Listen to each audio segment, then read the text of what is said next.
A gente tá muito assistindo o chá, né? Impressionante.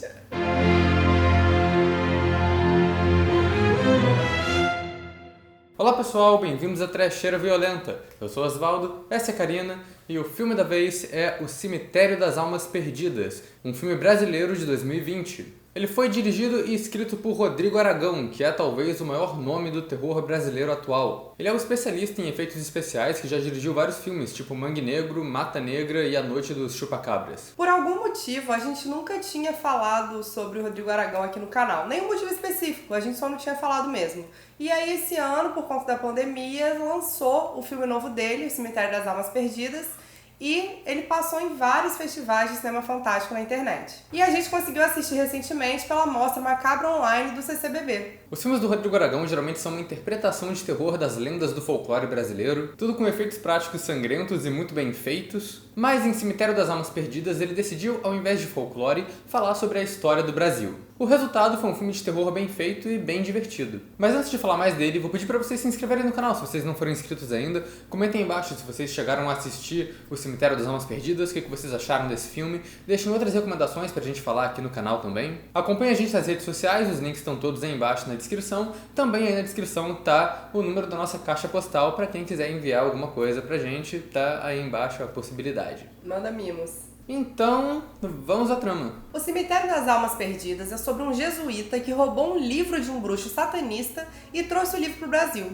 Ele usa a magia negra do livro para virar o líder de um grupo de colonizadores que ataca os povos indígenas. Só que a trama também se passa num tempo presente, quando uma companhia de circo viajante é capturada e acaba presa nesse terreno, que é um castelo enorme com cemitério e tudo mais, que é assombrado pelos demônios vampiros desses colonizadores da magia negra. Colonizadores da magia negra é A, um bloco de carnaval, B, uma banda de axé. Peraí, vocês falaram castelo? Gente, aquilo é uma igreja. Eu gostei muito do roteiro, dessa história do filme, como ele vai alternando entre os dois tempos diferentes. O filme começa com essa história no passado, na época da colonização, com uma origem para esse livro satânico, de onde ele veio, como que ele chegou no Brasil. No começo eu achei que fosse ser só uma introdução para estabelecer a mitologia por trás da história principal, mas acontece que a primeira metade do filme fica nesse vai e volta do presente e do passado, em uma estrutura que é fora de ordem cronológica, mas que é bem calculada para deixar as viradas da trama mais impactantes. O tempo passado é meio que uma história de origem e vai explicando de onde vieram as assombrações que vão aparecer ali ao longo do filme. Só que ela vai acontecendo bem lentamente, porque no começo você não sabe direito qual vai ser o terror desse filme. E o Rodrigo Aragão mistura bem esse aspecto do terror real e do terror sobrenatural. Em determinado momento do filme ele fala sobre fanatismo religioso, que é um grandíssimo terror real. Mas o maior deles é o colonialismo e como ele retrata o massacre dos povos indígenas pelos colonizadores. Que, aliás, eu fiquei meio na dúvida no filme se eles eram para ser portugueses ou espanhóis, porque tinham alguns que obviamente estavam falando português com sotaque de Portugal, outros estavam obviamente falando em espanhol, mandavam um cararro ou alguma coisa assim de vez em quando. A primeira cena do filme é toda em espanhol, inclusive. Sim, a cena do barco. Do barco, essa cena do barco. E tem alguns momentos que eu nem entendi o que eles falavam, que parecia que eles estavam falando portunhol mesmo, aquela mistureba. Mas eu acho que a parte legal disso é que ele mistura o sobrenatural com o real. E aí tem o jesuíta maléfico com o livro amaldiçoado, e os colonizadores que são meio zumbis, meio vampiros e que atacam até hoje. É um conceito muito bom e que foi muito bem aproveitado. Eles acabaram sendo criaturas únicas que seguem as próprias regras. Eles não são zumbis, não são vampiros, talvez sejam demônios, mas eles têm uma mistura das características dos três. Eles são resistentes, mas não são imortais. Eles podem morrer com um segredo milenar de matar a criatura sobrenatural, que é muita porrada. Eles também morrem com luz do sol, igual vampiro. Crepúsculo porque choras, né? Mas eles também têm uma origem religiosa de satanismo, que combina com demônios, e seguem alguns desses elementos, de barreira religiosa, feita com reza, esse tipo de coisa. E também tem o lance de comer carne humana para rejuvenescer, que é uma mistura das características principais de vampiro e zumbi. Então, dá pra dizer que os vilões nesse filme são colonizadores, demônios, vampiros, zumbis. Os personagens da trama do presente eu achei um pouco menos aprofundados do que os personagens da trama do passado, que fez com que eu ficasse mais interessada na história deles. Mas ainda assim, cada um dos integrantes do circo itinerante tem uma fala ou alguma cena que estabelece a personalidade deles, e todos eles fazem alguma coisa na trama, eles cumprem algum propósito nesse embate com os demônios e as criaturas maléficas. Eu gostei bastante das atuações, tá todo mundo bem natural aqui. E é aquela coisa de filme nacional, de um filme em português bem feito, que consegue colocar as expressões nos lugares certos. Tu pode fazer um filme em qualquer língua que for, mas tu nunca vai achar um modo de expressão tão eloquente quanto um personagem falando um fudeu bem colocado na história. Porque aí tu sabe que fudeu. Não tem como, cara. Não tem expressão em inglês que fala, oh, it's fucked up. Que isso, amor? Fudeu, acabou. E o filme tem um humor no começo, na cena do circo, que funciona muito bem. O circo viajante, na real, é meio que uma casa de horrores, que a galera entra pra levar susto. E é terror de verdade. Você vê uma apresentação real deles, bem quando a galera chega no começo. Só que chegam umas senhorinhas religiosas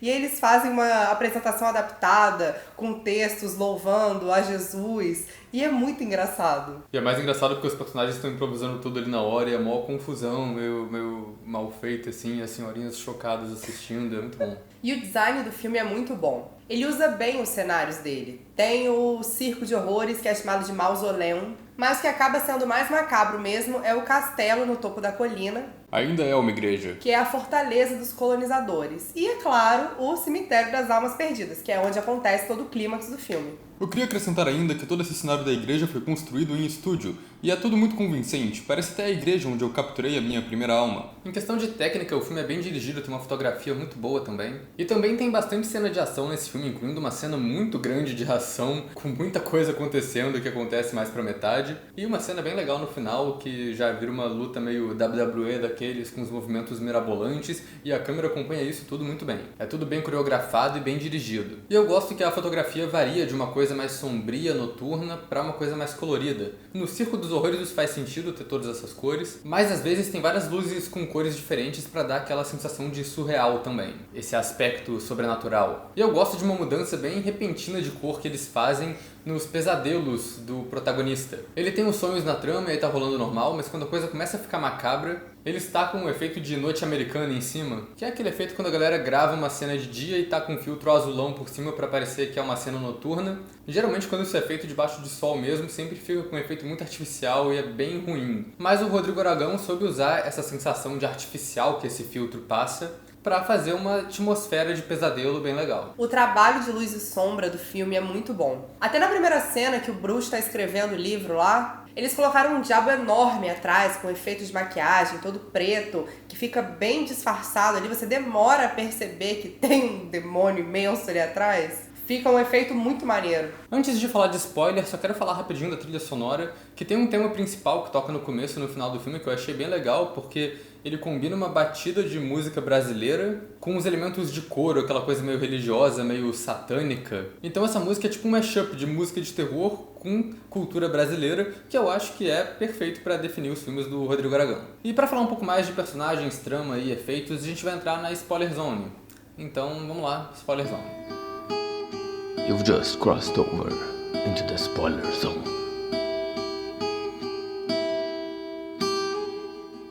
Então vamos começar falando dos efeitos, que são todos ótimos. Rodrigo Aragão, né, amor? Se o Rodrigo Aragão faz um filme com efeito merda, cara, não tem como, não dá. O cara é foda. Quer dizer, tem um castelo na colina, né, que às vezes é meio toscão.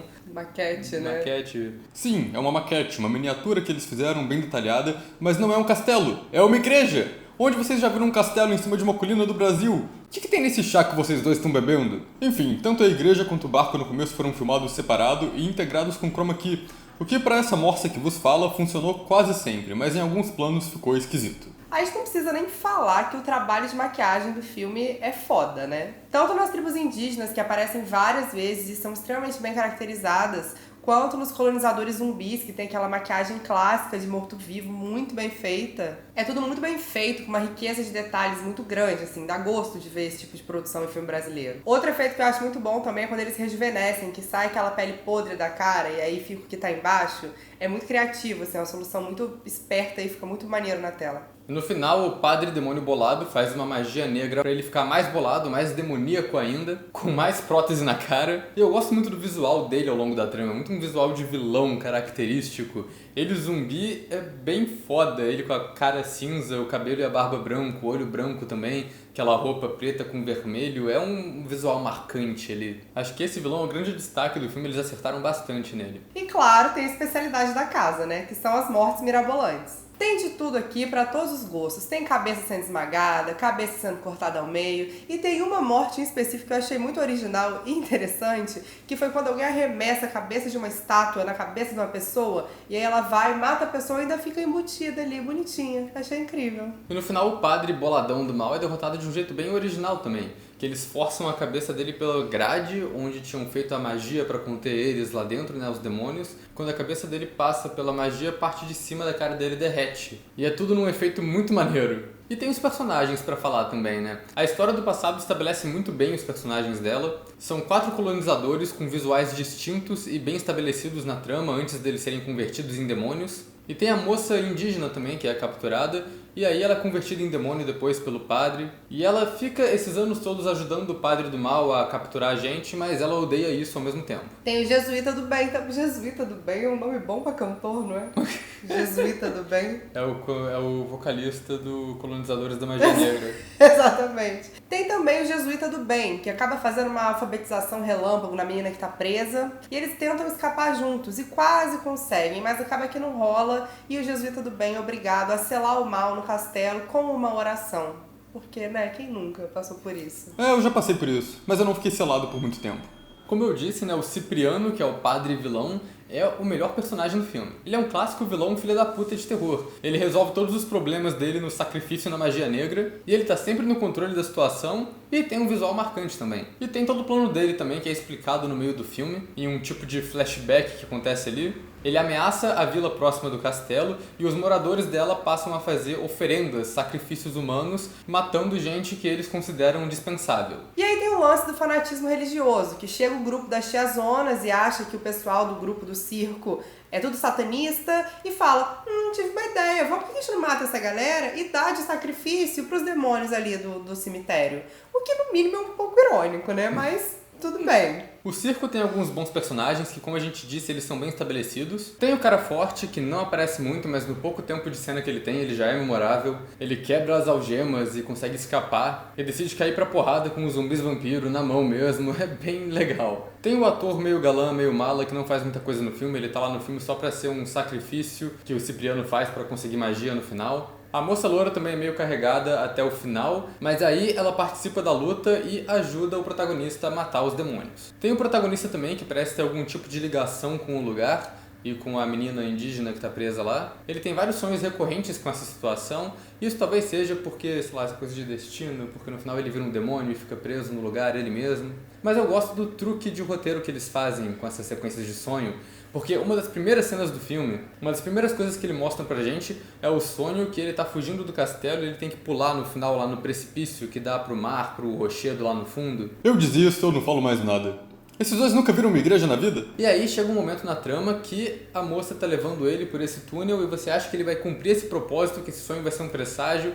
Ele chega lá, ele tá prestes a pular do precipício também, quando aparece um dos capangas do Cipriano e captura ele de volta, e a cena nunca acontece. Isso é uma esperança falsa que o roteiro te dá, ele vai construindo isso desde o começo pra no final não acontecer, e eu achei isso bom. Eu queria acrescentar também que tem um apresentador do circo, que parece um personagem feito em homenagem ao Zé do Caixão, já que ele se veste de um jeito parecido e fala de um jeito teatral, igualzinho ele. O filme foi dedicado ao Mojica, né? Então faz sentido. E tem a velha do tarô, que eu de cara fico com a cara dela, e é um personagem de reviravolta muito bom. Ela fica no começo falando que leu nas cartas, que tá tudo bem, pra galera relaxar, ficar de boa, que ela leu que ele vai dar tudo certo, que vai ser uma calmaria, que a cidade vai ser tudo, que vai ser ótimo. E aí é revelado que ela tava mentindo, que na verdade ela levou a galera pra lá de propósito, pra ser todo mundo sacrifício, ela sabia do Cipriano, e ela queria mesmo, era a vida eterna e voltar a ser jovem. É uma boa personagem, gente, uma motivação ótima. Mas é isso que é o Cemitério das Almas Perdidas. No começo do filme tem uma mensagem dedicando ele ao Mojica, o Zé do Caixão, que morreu esse ano, que já tinha trabalhado com o Rodrigo Aragão antes no Fábulas Negras, e eu acho que foi uma boa dedicatória. É uma história bem brasileira e é um filme criativo e uma excelente trecheira e também um ótimo filme. A categoria que a gente coloca esse filme é uma das que a gente mais gosta, ele é uma bela trecheira notável.